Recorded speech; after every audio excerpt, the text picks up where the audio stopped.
Hello friends, Assalamu alaikum. Welcome back to my channel THAHI'S Bake World. ഇന്ന് ഞാൻ ഇവിടെ വന്നിട്ടുള്ളത് നല്ലൊരു ഇഫ്താർ സ്നാക്കുമായിട്ടാണ് kameera. അപ്പം എല്ലാവർക്കും അറിയായിരിക്കും കണ്ണൂരൊക്കെ വളരെ ഫേമസ് ആയിട്ടുള്ള ഒരു ഐറ്റമാണ്. കണ്ണൂരിലെ ബേക്കറികളിലും അതുപോലെ തന്നെ ചായക്കടകളിലൊക്കെ എപ്പോഴും ലഭ്യമാകുന്ന ഒരു ഐറ്റമാണ്. അപ്പം അതെങ്ങനെ നമുക്ക് ബേക്കറിയിലൊക്കെ കിട്ടുന്ന അതേ സ്റ്റൈലിൽ നമുക്ക് എങ്ങനെ വീട്ടിൽ ഉണ്ടാക്കുക എന്ന് നോക്കാം. അപ്പോൾ അതിനാവശ്യമായിട്ടുള്ള ഫില്ലിങ് നമുക്ക് ആദ്യം തന്നെ റെഡിയാക്കി എടുക്കണം. കമീറയ്ക്ക് വേണ്ടിയുള്ള ഫില്ലിങ് ഈ ഒരു തരത്തിൽ ഉണ്ടാക്കുകയാണെങ്കിൽ അത് കഴിക്കാൻ നല്ല ടേസ്റ്റ് ആയിരിക്കും. അപ്പോൾ അതെങ്ങനെയാണ് ഉണ്ടാക്കിയെന്ന് നോക്കാം. അതിനായിട്ട് കുറച്ച് ബോൺലെസ് ചിക്കൻ നല്ല ക്ലീൻ ചെയ്തെടുത്തിട്ടുണ്ട്. അതിലേക്ക് 1 table spoon ginger garlic paste, അതുപോലെ തന്നെ ഒരു 2 ടീസ്പൂൺ കുരുമുളക് പൊടി, ആവശ്യത്തിന് ഉപ്പ്, 1 ടീസ്പൂൺ വിനീഗർ, പിന്നെ ഒരു 2 table spoon Kashmiri chilli powder, 1 table spoon tomato sauce, 1 table spoon chilli sauce, പിന്നെ ഇങ്ങനെയുള്ള ഒരു ഹോട്ട് സോസ് കൂടി ഞാൻ യൂസ് ചെയ്യുന്നുണ്ട്. അതൊന്നും ഇല്ലെങ്കിലും കുഴപ്പമൊന്നുമില്ല, ചില്ലി സോസും ടൊമാറ്റോ സോസൊക്കെ മതി. ഇതൊരു ടീസ്പൂണ് യൂസ് ചെയ്തിട്ടുണ്ട്. പിന്നെ 1 ടീസ്പൂണ് സോയ സോസ്, പിന്നെ 1.5 ടേബിൾ സ്പൂണ് കോൺഫ്ലോർ. ഇനി ഇതെല്ലാം കൂടി നന്നായിട്ടൊന്ന് യോജിപ്പിച്ചെടുക്കണം. കൈവച്ച് തന്നെ നന്നായിട്ട് ഇതൊന്ന് മിക്സ് ചെയ്ത് യോജിപ്പിച്ചെടുക്കാം. ഇതിനെ ഒന്ന് മൂടി വെച്ച് ഒരു ഹാഫ് ആൻ അവറെങ്കിലും അവിടെ മാറ്റി വെക്കണം. ഈ സമയത്ത് നമുക്ക് kameera ബ്രെഡിന് ആവശ്യമായിട്ടുള്ള മാവ് തയ്യാറാക്കിയെടുക്കാം. അതിനായിട്ട് ഒരു വലിയൊരു മിക്സിംഗ് ബൗളിലേക്ക് ഒരു 3 കപ്പ് മൈദ എടുക്കുന്നുണ്ട്.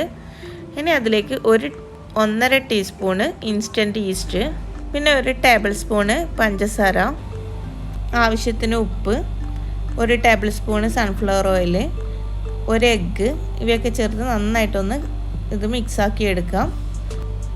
ഇനി ഈ മാവ് കുഴച്ചെടുക്കാനായിട്ട് ഞാനിവിടെ ഇളം ചൂടുള്ള പാലാണ് യൂസ് ചെയ്യുന്നത്. അപ്പോൾ അത് കുറച്ചായിട്ട് ഒഴിച്ചു കൊടുത്ത് നമുക്ക് ഈ മാവ് നന്നായിട്ടൊന്ന് കുഴച്ചെടുക്കാം. നല്ലൊരു സോഫ്റ്റ് ഡോ ആക്കി എടുക്കാം.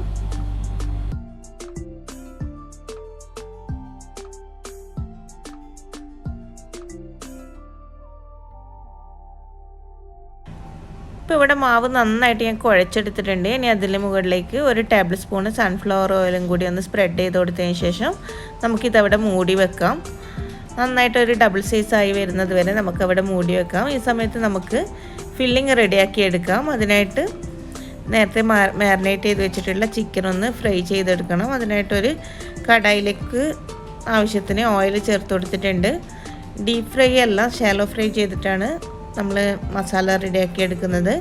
ഇനി അതിലേക്ക് നേരത്തെ മാരിനേറ്റ് ചെയ്ത് വെച്ചിട്ടുള്ള ചിക്കൻ ഇട്ട് കൊടുത്ത് നമുക്കിതൊന്ന് ഫ്രൈ ചെയ്തെടുക്കാം. ഇനി ചിക്കൻ ഒന്ന് നന്നായിട്ട് ഒന്ന് മിക്സ് ചെയ്തതിന് ശേഷം നമുക്കിതൊന്ന് മൂടി വെച്ച് വേവിച്ചെടുക്കാം. അപ്പം ഇടയ്ക്കിടെ ഒന്ന് മൂടി ഒന്ന് ഓപ്പൺ ആക്കിയിട്ട് ഇങ്ങനെ ഒന്ന് ഇളക്കി കൊടുക്കണം. വീണ്ടും ഒന്ന് മൂടി വെച്ച് നന്നായിട്ട് ഇതൊന്ന് വേവിച്ചെടുക്കാം. ഇപ്പോൾ ചിക്കനൊക്കെ നന്നായിട്ട് വെന്തിട്ടുണ്ട്. ഇനി നമുക്ക് നന്നായിട്ടൊന്ന് മിക്സ് ചെയ്ത് കൊടുക്കാം.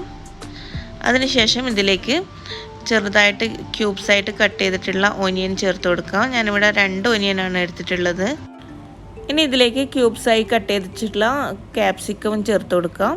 പിന്നെ കുറച്ച് മല്ലിയിലയും കൂടി ഇട്ട് കൊടുക്കാം. എന്നിട്ട് നന്നായിട്ടൊന്ന് മിക്സ് ചെയ്ത് ഒന്ന് മൂടി വെച്ചൊരു ഇതൊക്കെ ഒരു ഹാഫ് വേവ് ആകുന്നത് വരെ, ഓനിയനും ക്യാപ്സിക്കം ഒന്നും മുഴുവനായിട്ട് അങ്ങ് വേവേണ്ട ആവശ്യമില്ല. ഒരു ഹാഫ് കുക്കാകുന്നത് വരെ നമുക്കിതൊന്ന് മൂടി വെച്ചിതൊന്ന് വേവിച്ചെടുക്കാം. ആദ്യം തന്നെ നന്നായിട്ടിതൊന്ന് മിക്സ് ചെയ്തതിന് ശേഷം നമുക്കിതൊന്ന് മൂടി വെച്ച് വേവിക്കാം. ഇനി നമുക്ക് മൂടിയൊന്ന് ഓപ്പൺ ആക്കി നോക്കാം. ഇപ്പം ഒനിയനും ക്യാപ്സിക്കൊക്കെ അത്യാവശ്യം വെന്തിട്ടുണ്ട്. അപ്പോൾ നമ്മുടെ മസാല ഇവിടെ റെഡി ആയിട്ടുണ്ട്. ഇനി നമുക്ക് ബ്രെഡ് റെഡിയാക്കി എടുക്കാം. അതിനായിട്ട് നേരത്തെ പൊങ്ങാനായിട്ട് മാറ്റി വെച്ചിട്ടുള്ള മാവ് ഇപ്പം നന്നായിട്ട് പൊങ്ങി വന്നിട്ടുണ്ട്. കണ്ടില്ലേ, ഡബിൾ സൈസായിട്ട് വന്നിട്ടുണ്ട്. ഇനി നമുക്കിതൊന്ന് ചെറിയ ബോൾസാക്കി ഒന്ന് എടുക്കണം. മാവിനെ നമുക്ക് ചെറിയ ബോൾസാക്കിയിട്ട് റോൾ ചെയ്തെടുക്കണം. അത് വെക്കുന്നതിന് വേണ്ടിയിട്ടാണ് ഞാനിവിടെ ഒരു ഫോയിൽ വെച്ച് അതിലേക്ക് അല്പം മൈദപ്പൊടി ഇട്ട് വെച്ചിട്ടുണ്ട്, സ്പ്രെഡ് ചെയ്ത് വെച്ചിട്ടുണ്ട്. ഇനി ആവശ്യത്തിന് മാവെടുത്ത് നന്നായിട്ട് ഇതൊന്ന് റോൾ ചെയ്തെടുക്കാം. ചെറിയ ബോൾസായിട്ടൊന്ന് റോൾ ചെയ്തെടുക്കാം.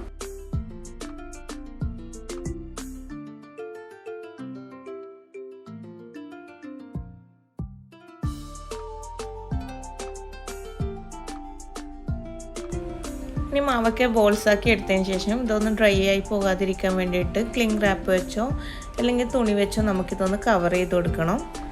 എന്നിട്ട് ഒരു 10-15 മിനിറ്റ് നമുക്ക് വെയിറ്റ് ചെയ്യാം. അപ്പോഴേക്ക് ബോൾസൊക്കെ നന്നായിട്ട് പൊങ്ങി വരും.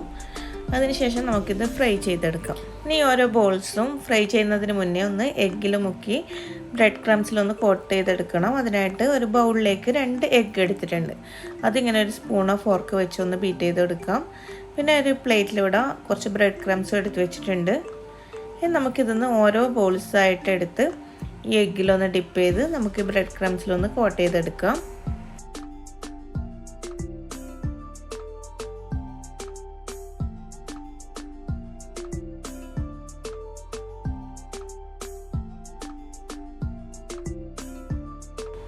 അങ്ങനെ എല്ലാം ബ്രെഡ് ക്രംസിലൊക്കെ കോട്ട് ചെയ്ത് വെച്ചിട്ടുണ്ട്. നമുക്കിതൊന്ന് ഫ്രൈ ചെയ്തെടുക്കാം. അതിനായിട്ട് ഓയിൽ ചൂടാകുമ്പോൾ അതിലേക്കിട്ട് നമുക്കിതൊന്ന് ഫ്രൈ ചെയ്തെടുക്കാം. വളരെ ചെറിയ ഫ്ലെയിമിൽ വേണം ഇത് ഫ്രൈ ചെയ്യാനായിട്ട്. അപ്പം എങ്കിൽ മാത്രമേ ഇതിൻ്റെ ഉൾഭാഗമൊക്കെ നന്നായിട്ട് കുക്കായിട്ട് കിട്ടുള്ളൂ. അല്ലെങ്കിൽ പുറത്തുള്ള ബ്രെഡ് ക്രംസൊക്കെ പെട്ടെന്ന് ബ്രൗൺ കളറായിട്ട് ഉള്ളിൽ വേവാതെ വരും. അതുകൊണ്ട് തന്നെ ഏറ്റവും കുറഞ്ഞ ഫ്ലെയിമിൽ വെച്ചിട്ട് ഇത് നമുക്കൊന്ന് ഫ്രൈ ചെയ്തെടുക്കാം. 2 ഭാഗവും നല്ലൊരു ഗോൾഡൻ ബ്രൗൺ കളറാകുന്നത് വരെ നമുക്കിതൊന്ന് ഫ്രൈ ചെയ്യാം.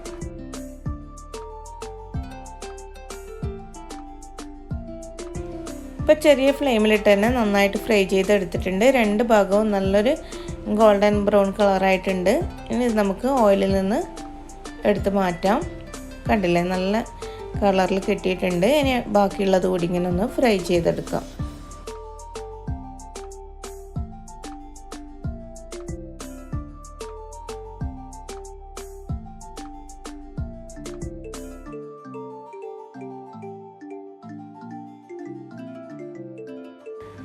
ഇനി ഫ്രൈ ചെയ്ത് വെച്ചിട്ടുള്ള ഓരോ ബ്രെഡും എടുത്തിട്ട് നമുക്കിങ്ങനെ ഒന്ന് കട്ട് ചെയ്ത് കൊടുക്കുക. അതിൻ്റെ സൈഡിൽ നിന്ന് ഇങ്ങനെ ഒന്ന് കട്ട് ചെയ്ത് കൊടുക്കുക.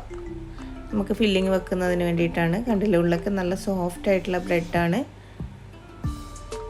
ഇനി അതിലേക്ക് അതിൻ്റെ 2 സൈഡിലേക്കും ഉൾഭാഗത്തെ 2 സൈഡിലേക്കും മയണൈസ് ഒന്ന് സ്പ്രെഡ് ചെയ്ത് കൊടുക്കാം.